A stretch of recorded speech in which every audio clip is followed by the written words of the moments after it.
Listen up, lack of self-confidence is the killer of new freelancers.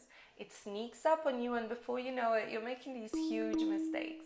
You're not pricing yourself correctly, so your rate is way lower than what it should be. But at the same time, you're also quoting your clients less hours than it will actually take you to complete your work and justifying every hour.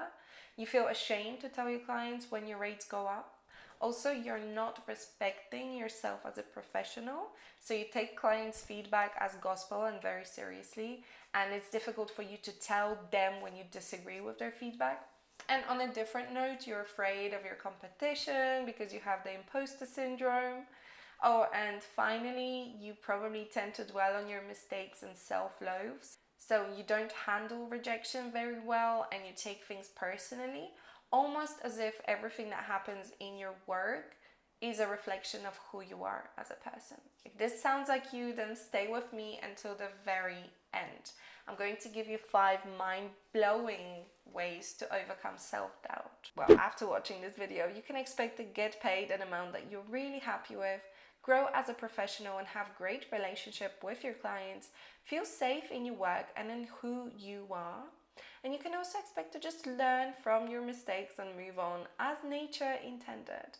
So if you're ready, let's start off by literally rewriting the program you run in your head about self-confidence. In other words, we're going to reframe the way you think about it. Yes, you can do that very easily without reading a million self-development books or hiring a coach. And here's how. First of all, I want you to soak up this sentence. There are thousands of people out there who know less than you, okay, but are more successful than you are. The only difference is that they don't doubt themselves. Take a moment, let it sink in, because this is true and it's true for me as well as you. There are people out there who really suck at what they do and they're so much better off than us just because they're not giving any headspace to self-doubt. And you know this is true. So ask yourself, what if you stopped doubting yourself and just boldly did whatever you thought would get you to your version of success? What if you doubled your rates today? What if you sent out cold emails to the brands you thought were out of your reach? Think about it. Now, the next mind-boggling idea that will help you overcome self-doubt, stay with me, I promise you that it's worth it. The next thing is to treat your work and even life like a game. A game, a fun game where sometimes you win, sometimes you lose, but in the end, it doesn't really matter. Now, you probably heard some people say, well, life isn't a game.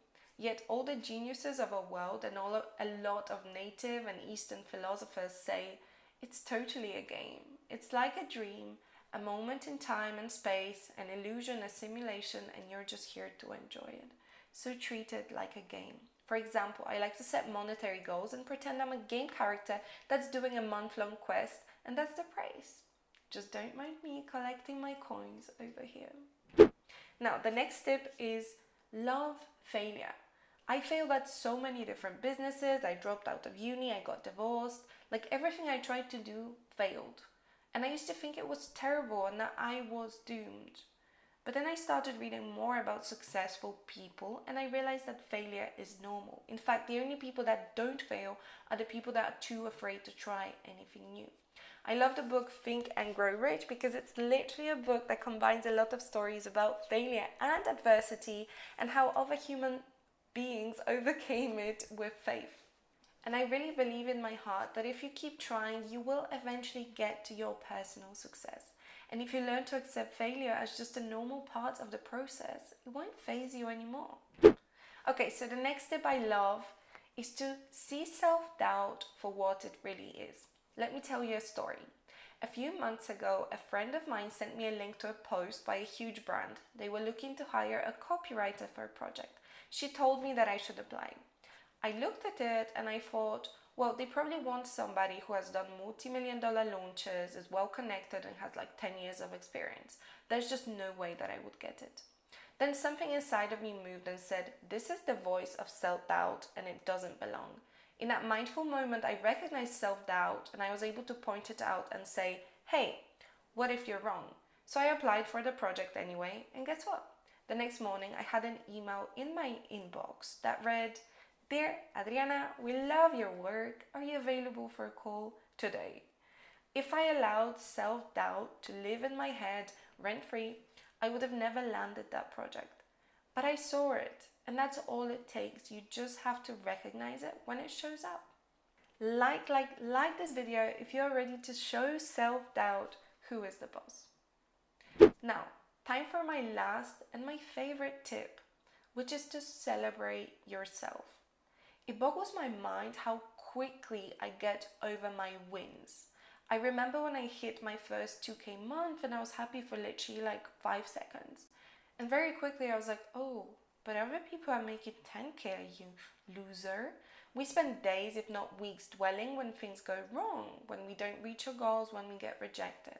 I mean, some nights I randomly remember stuff from like 10 years ago and my body reacts. I start blushing and feeling ashamed. But when something good happens, I'm like, yeah, I got lucky, but maybe next month is going to be tough, so I don't need to celebrate. But if you don't celebrate now, then when? Get in the habit of consciously celebrating every single win.